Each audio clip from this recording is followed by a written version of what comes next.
To talk about Shoes Moshoe's legacy, we are now joined on the line by SABC Sports Analyst, Mr. Maponyane. Marks, a very good afternoon to you. Thank you so much for joining us here on PM News. Now, another legend is gone too soon. You had the privilege to work with him.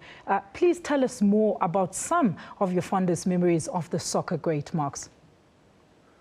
One of the memories that I have of Shoes Moshoeu was when I got to be his opponent. That was when I was still playing for Dynamos, and we played in the JPS Cup final. And it was him and Masango, that's Goma Masango, and also Fanny Madida. They were just dominating every opponent. And the Shoes at the time, every big team wanted him, but Giant Blackpool was always not going to part with him. But just to see him at close range, I didn't know how this man was doing his things. And he was so nimble-footed. Even when he was walking, you could see there's life in this man. But just sort of throw a ball towards his direction, and Shoes would make that ball talk. But there's one particular game that I will never forget. Bafana played against Zimbabwe in Mabatu, and I was working for SABC on the touchline that day, and Shoes, the ball came, and I don't know what he did, but nimble-footed as he was, he just dragged that ball, and it looked like it was available for the opponent, and the opponent was teased. And as he thought he was going for the ball, that is the opponent, Shoes dragged it just with the top of his toes, and the opponent ended up somewhere on the tracks.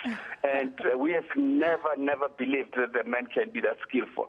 But Clive Barker used to just love Shoes. I remember even at Bafana when I would be sitting on the bench, and Clive would be thinking, okay, give the ball to Shoes, give the ball to Shoes. But he ends up saying it so loud, it's like he will do his thing. And that's Shoes for you. And he wasn't talking too much, a very quiet man. But every time when he speaks, then we would listen, because it's like this skillful player, now he must have seen something wrong. And he was just one person that you would wonder if he was just with you or not with you. But he would just be looking at you and thinking, I wonder what this guy is thinking. Then he'll come up with something different than what you are looking at, or maybe looking into what we all superficially see. Marks, look, his international career also opened doors for many local talent as a role model and also as an ambassador to the country. Tell us about his many contributions to local football.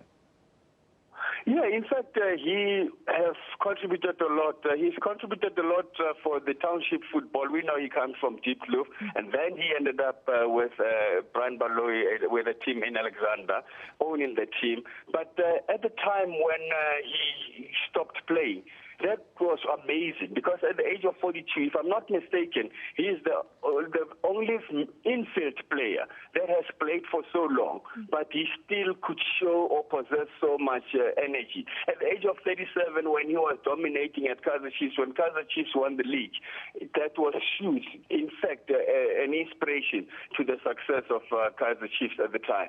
But he, in that midfield, was a genius. And then you're talking about players going overseas. When you go to Turkey, I'm sure the likes of Elman Mkalele and Steve Kompella will tell you that after seeing Shoes, the Turks must have thought, wow, this is the talent that comes from Africa, or South Africa in particular. Let us have more of it. Marks, do you have any information regarding his funeral details at this stage? Not at all.